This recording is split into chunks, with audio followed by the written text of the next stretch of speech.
Assalamualaikum warahmatullahi wabarakatuh.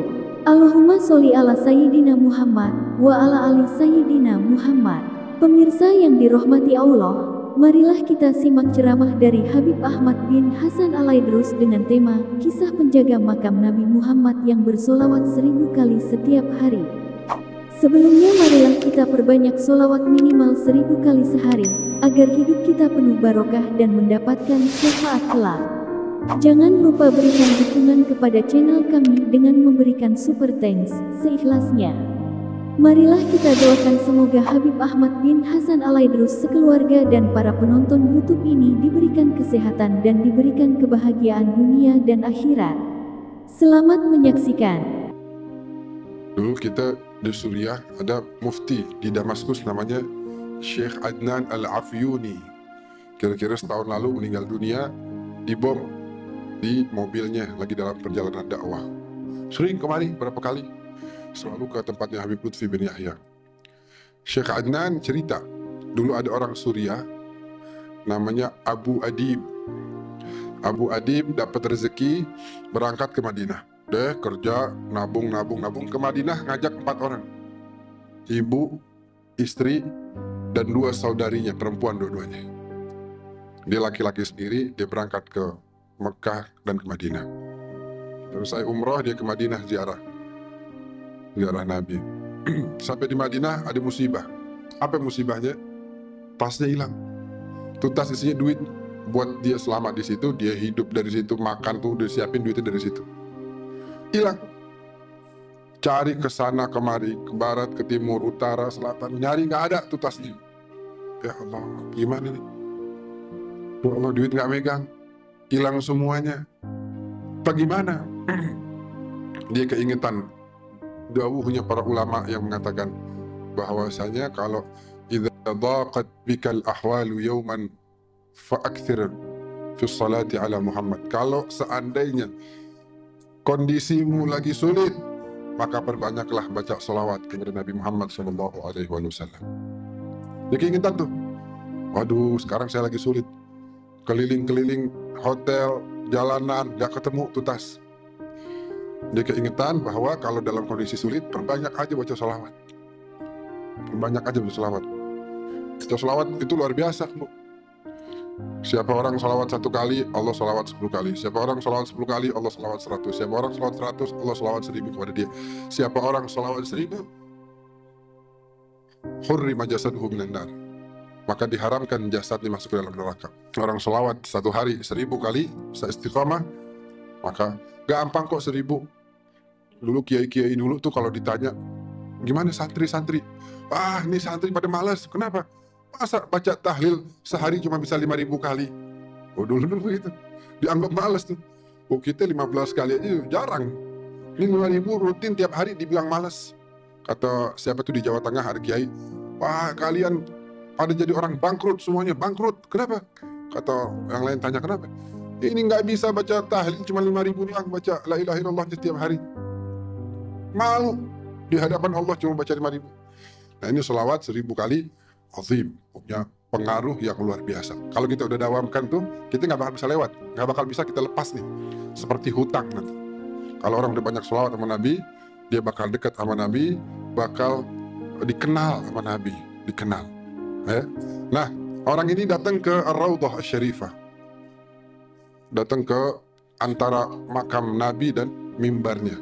Di situ adalah tempat turunnya wahyu Allah. Di situ adalah kata Nabi sebagai Raudhah min riyadil jannah, taman surga yang ada di bumi. Akhirnya tuh orang datang ke situ bacain sholawat dengan niat supaya nih masalah yang dia lagi hadapin bisa dapat jalan keluar. Kesian ibunya, bininya, saudarinya 2. Dia pikir bagaimana, udah dia datang situ dibacain sholawat aja. Allahumma sholli ala Muhammad wa ali Muhammad, Allahumma sholli ala sayyidina Muhammad wa ali sayyidina Muhammad, Allahumma sholli ala sayyidina Muhammad wa ali sayyidina Muhammad. Begitu. Sehingga karena dia dari tadi tuh nyari ke sono kemari, rupanya capek dia. Lagi baca sholawat sambil nyender begitu. Ini cerita mufti Damaskus nih, Syekh Adnan Al-Afyuni. Sambil dia senderan gitu ya, akhirnya ketiduran dia sedang membaca sholawat. Dalam tidurnya Allah takdirkan dia berjumpa dengan junjungan kita baginda Nabi Muhammad sallallahu alaihi wasallam. Dan orang kalau dia ngelihat Nabi, sebagaimana beliau sabdakan, man ra'ani fil manam faqad ra'ani fa inna syaitana la yatamatsalu bi. Siapa orang lihat aku di dalam tidurnya, dalam mimpinya, sungguh dia telah melihatku. Karena yang namanya syaitan atau jin tidak mampu menyerupai para nabi, apalagi Nabi Muhammad sallallahu alaihi wasallam. Nabi bilang, "Ya Aba Adib, wahai Aba Adib, ya Rasulullah, tamu antum, ana tamu antum. Ana gharib, anda datang dari jauh. Gak kenal orang, siapa-siapa di sini gak tahu. Datang bawa bekal buat makan, buat tinggal di sini, hilang.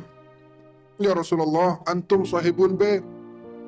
Tolong jamu saya nih, cariin jalan keluar buat masalah saya." Kata Rasulullah apa? "Ya Aba Adib, idhab ila bab fulani. Pergilah engkau ke pintu sekian." Nabi itu makamnya ada pintu-pintu. Itu 1, 2, 3, 4, 5, 6, 7, 8, sampai 30-an kalau nggak salah. Pergi engkau ke pintu sekian, disebut sama Nabi. Nanti ada penjaga makam di situ, namanya Utsman. Bilang sama dia bahwasanya inna Rasulullah yuqri'uka salam. Nabi Muhammad bilang kirim salam sama dia. Bilang sama si Utsman, engkau setiap hari bersolawat 1000 kali kepada Nabi. Dan sekarang Nabi memerintahkan engkau untuk memberikan jalan keluar bagi saya. Cariin jalan keluar bagi saya. Terbangun dia nangis gerung luar biasa. Bagaimana enggak? Dia pandang tuh wajah paling indah. Dia dengar tuh suara paling merdu. Ya, dia lihat ciptaan Allah paling sempurna. Buru-buru dia salam ke pusara suci Rasulullah, lalu dia cari ke pintu sekian, terus dia bilang, "Afikum Utsman, ada dari kalian nih para penjaga yang namanya Utsman?" Terus satu orang bilang, "Ada, ini orang ini si Utsman." Terus, "Boleh saya bicara sama antum?" "Boleh." "Ya Utsman, saya Abu Adib dari Suriah. Baru aja saya dalam mimpi melihat Rasulullah dan Rasulullah mengirim salam buat antum. Rasulullah bilang sholawat antum yang 1000 kali tiap hari beliau terima. Dan Rasulullah perintahkan antum untuk mencarikan jalan keluar untuk saya." Itu yang namanya Utsman nangis-nangis. Terus dia bilang, sini, kita ngobrol di kantor saya. Coba cerita gimana? Diceritain lagi. "Ya Utsman, saya Abu Adib dari Suriah. Barusan mimpi ketemu Nabi kirim salam sama antum. Nabi bilang sholawat yang 1000 Nabi terima. Dan Nabi minta sekarang antum carikan jalan keluar bagi saya." "Antum ke rumah ana? Ayo antum ke rumah ana." Di mobil ditanya lagi, Gimana ceritanya?" "Wahai Utsman, ana Abu Adib dari Suriah." Ini 3 kali udah nanya nih. "Saya mimpi ketemu Rasulullah kirim salam sama antum. Nabi bilang sholawat antum yang 1000 Nabi terima. Nabi minta antum carikan jalan keluar buat saya." Sampai di rumahnya disiapin makan. Sebelum makan ditanya lagi gimana ceritanya. Diceritain lagi. Selesai makan ditanya lagi. Lagi minum teh ditanya lagi. Akhirnya kata si Abu Adib, "Udah dah, capek juga nih. Ente percaya apa enggak sih? Tadi ada cerita udah berkali-kali. Gini aja deh, ente kalau mau percaya ahlan wa sahlan, silakan carikan jalan keluar. Tapi kalau ente nggak percaya, izinkan anak pulang aja. Mungkin ente anggap anak ini bohong. Tapi emang begitu, ada mimpi tadi begitu, apa adanya anak sampaikan." Kata si Utsman, "Laqad saddaqtuka min marratil ula." Dari pertama kali engkau cerita, aku udah percaya.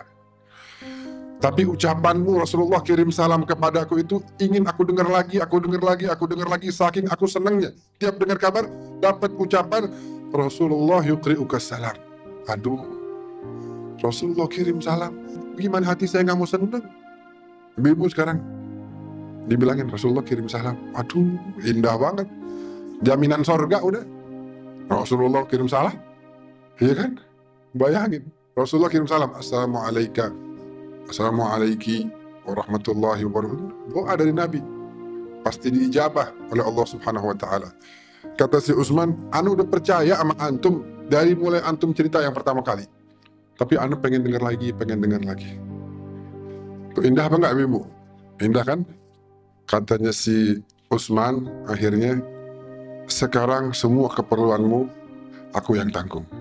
Engkau adalah tamunya Rasulullah SAW. Maka sebuah kemuliaan untuk saya menjamu tamunya kekasih saya Rasulullah SAW. Antum bisa bayangin tuh, kemuliaan yang didapat sebenarnya lebih kepada si Utsman daripada si Abu Adib. Kenapa? Karena dia mendapatkan amanah, kepercayaan dari Nabi. Nabi meminta kepadanya satu permintaan, dan itu kemudian menjadi penyebab kemuliaan bagi dia. Bagaimana dia bisa dapatkan kemuliaan tersebut? Dengan tadi, tiap hari dia baca salawatnya berapa? 1000 kali. Abu Adib membaca beberapa kali, kemudian Allah berikan jalan keluar atas masalah yang sedang menimpa dirinya. Jadi kalau kita mau melazimkan itu, mendawamkan itu, maka akan terasa begitu banyak perubahan-perubahan yang terjadi dalam diri kita. Baik itu yang sifatnya zahir, rezeki kita, kesehatan kita, perjalanan usaha kita, bisnis kita, semuanya akan mendapatkan kemudahan demi kemudahan. Ataupun batin kita. Karena dengan sholawat Nabi tinggal di hati kita, maka Nabi nggak akan pernah bersatu dengan yang namanya rijis. Kotoran-kotoran akan hilang dari hati kita. Kenapa? Karena Allah tidak mungkin menyatukan Nabi dengan kotoran. Kalau sudah Nabi tinggal berada menetap di hati kita, itu yang namanya sifat hasud, yang namanya iri, dengki, dan lain sebagainya akan hilang. Yang akan menetap di hati kita adalah cahaya dari junjungan kita baginda Nabi Muhammad SAW. Amin ya Rabbal